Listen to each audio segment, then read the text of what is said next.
میں شروع میں سے ہی اپنی آنٹی کے گھر میں رہتا تھا۔ میں بہت خوبصورت تھا، اس لیے آنٹی مجھے پسند کرتی تھی۔ آنٹی روز مجھے اپنے ساتھ ہی سلا دیتی تھی، جو مجھے بہت عجیب سا لگتا تھا۔ میں بہت سوچتا تھا کہ آنٹی کو میرے ساتھ ایسا کچھ کرنے سے شرم کیوں نہیں آئی۔ اب تو میں دن بدن کمزور ہونے لگا تھا۔ ایک دن میرے سامنے ایک ایسا راز کھلا، میری اوسان خطاب ہو گئے، کیونکہ جیسے میں اپنی آنٹی سمجھ رہا تھا وہ جب میں 10 سال کا تھا۔ جب ایک روز رحملہ آنٹی مجھے اپنے ساتھ گھر لے آئی۔ میں اس وقت چھوٹا تھا، باتوں کی سمجھ بھول نہیں رکھا کرتا تھا۔ راحیلہ آنٹی شروع سے ہی مجھ سے بہت پیار کرتی تھی۔ آج بھی اس نے ہر چیز میرے پسند کی بنائی تھی، لیکن بچپن سے ہی ایک چیز تھی جو مجھے بہت عجیب لگتی تھی۔ میں اکثر اکیلا کمرے میں ہی بیٹھا رہا کرتا تھا، کیونکہ راحیلہ آنٹی مجھے باہر جانے کی کھیلنے کی اجازت نہیں دیتی تھی۔ میں نے راحیلہ آنٹی سے بہت دفعہ گزارش کی کہ مجھے بھی باہر جا کر بچوں کے ساتھ کھیلنے دے، لیکن وہ اپنی ضد پر قائم رہی اور میری ایک نہ مانی۔ وہ کہنے لگی، سزا کے طور پر میں تمہارے ساتھ کیا کر سکتی ہوں یہ تمہیں خیال بھی نہیں کر سکتے۔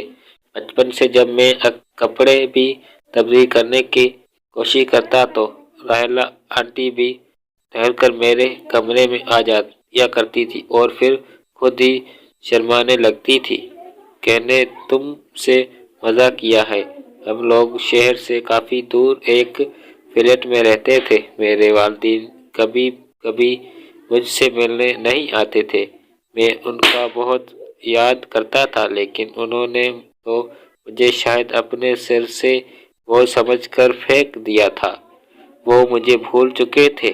اب آہستہ آہستہ میری زندگی بھی راحیلہ آنٹی کے ارد گرد گھوم رہی تھی۔ وہ ایک اسکول ٹیچر تھی، میں بھی اس اسکول میں پڑھتا تھا اور وہاں پر مجھے کسی بھی لڑکی سے بات تو دور کی مدد کرنے کی کوشش بھی کرتا تو وہ بھی نہ کرنے دیتی۔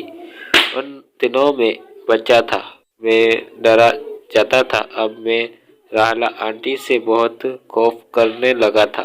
پتہ نہیں کیوں مجھے کیوں لگتا تھا کہ وہ جان بوجھ کر مجھے چھونے کی کوشش کرتی۔ میں اکثر خود کو ان سے دور رکھنے کی کوشش کرتا تھا، پتہ نہیں کیوں، لیکن مجھے ان کا خوف کا حوالہ تھا، لگنا پسند نہیں تھا۔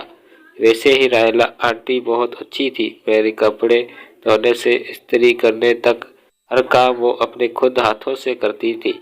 گھر آ کر کھانا بھی خود اپنے ہی ہاتھ سے بنا کر کھلا دیتی تھی۔ ایک روز میں کام کرتے ہوئے فرش پر سو گیا تھا جب راحیلہ آنٹی میرے پاس آ کر بیٹھ گئی اور میرے بالوں میں ہاتھ پھیرنے لگی۔ میری فوراً آنکھ کھل گئی۔ اس سے پہلے کہ میں اٹھا، راحیلہ آنٹی نے میرا اسکرٹ اپنے گودے میں رکھ لیا اور اپنے ہاتھ میرے بالوں میں چلانے لگی۔ میں پہلے تو نہ پہنا کرتا تھا، لیکن اب مجھے بھی سکون ملنے لگا تھا۔ نیند سے میری آنکھیں بوجھل ہو رہی تھی۔ میں وہیں پر راحیلہ آنٹی کی گود میں سر رکھ کر سو گیا تھا۔ صبح جب میری آنکھ کھلی تو راحیلہ آنٹی بھی میرے ساتھ ہی زمین پر سوئی ہوئی تھی۔ اس کی دیکھے میرا حیران ہو گیا تھا اور جلدی سے اٹھ بیٹھا تھا۔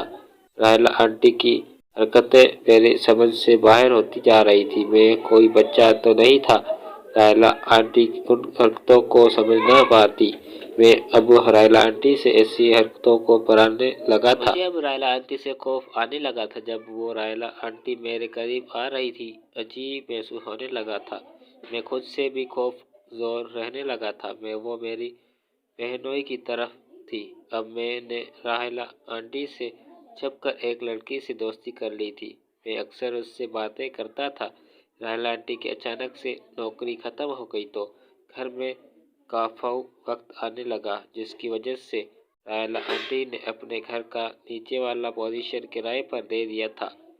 اب نیچے ایک فیملی رہتی تھی اور میری خوش نصیبی تھی کہ وہ فیملی کوئی اور نہیں، بالکل اسی لڑکی کی تھی جس سے میں بات کرتا تھا۔ اس کا نام آئینہ تھا اور راحیلہ سے زیادہ پیاری نہ تھی، لیکن ہر وقت آپ تو ٹیٹ رہتی تھی، حسین لگتی تھی۔ مجھے اس کا سادگی میں ڈوبا ہوا بہت اچھا لگتا تھا۔ میں کب دیوانگی کی حد تک اس سے محبت کرنے لگا مجھے کچھ پتہ نہیں چلا، لیکن اب مجھے یوں لگتا تھا راحیلہ آنٹی مجھ پر ظلم نظر رکھ رہی ہے۔ میں تھوڑا سا ڈر گیا تھا، کیونکہ اگر راحیلہ آنٹی کو اصل سچ پتہ لگ گیا تو وہ ضرور مجھ سے فون کے لیے، تو پھر اس کے بعد میں کر گیا تھا۔ مجھے تو اس حد تک حنا سے باتیں کرنے کا نشہ ہو چکا تھا کہ میں اپنے دن کے سارے کام حنا کی مرضی سے کرتا تھا۔ وہ میری طرف برابر کی قدم بڑھا رہی تھی۔ ایک رات میں حنا سے باتیں میں مصروف تھا کہ مجھے یوں محسوس ہوا جیسے کمرے کے باہر کوئی کھڑا ہوا ہے۔ میں نے جلدی سے فون کاٹا اور سونے کا اینٹی کرنے لگا۔ وہاں سارا ابھی بھی وہاں موجود تھا، وہ ضرور راحیلہ آنٹی تھی۔ تھوڑی دیر مزید گزری۔ جب کمرے کا دروازہ بجا تو میری روح لرز گئی۔ اگر راحیلہ آنٹی کو ہلکی سی سچ کی بھنک بھی پڑ جائے تو وہ میرے لیے مشکل پیدا ہو سکتی ہے۔ راحیلہ آپی مجھے پسند کرتی تھی، یہ بات اب میرے ذہن میں رہنے لگی تھی، لیکن میں اکثر خوف جھٹک رہا تھا کیونکہ وہ بچوں کی طرح میرا انتہائی خیال رکھتی تھی۔ اور میں نے جلدی سے جا کر دروازہ کھولا، لیکن اس سے پہلے کال ہسٹری ڈیلیٹ کر دی اور یوں دیکھنے لگا جیسے اب ہی نیند سے اٹھا ہوں۔ راحیلہ آنٹی نے اندر آتے ہی دروازہ اندر سے بند کر دیا۔ ایک دم سے میرے پسینے چھوٹنے لگے تھے، کیونکہ راحیلہ آنٹی کی آنکھیں بے حد لال ہو چکی تھی۔ میرے جسم میں شرد بڑھتی جا رہی تھی، مجھے سب بہت عجیب لگ رہا تھا۔ میں نے کہا، آنٹی آپ کو کچھ کام ہے؟ آپ رات کے اس وقت یہاں کیسے؟ وہ بولی، ہاں مجھے نیند آنے رہی ہے، تو میں کافی دنوں سے اچھی طریقے سے سونے نہیں پا رہی ہوں، اس لیے میں نے اب سوچا ہے کہ میں آج تمہارے ساتھ اس کمرے میں سو کروں گی۔ راحیلہ آنٹی اس بات نے تو میری چودنے یہ تبدیل روشن کر دی۔ میں نے کہا، آنٹی لیکن آپ یہاں پر کیوں سوئیں گی؟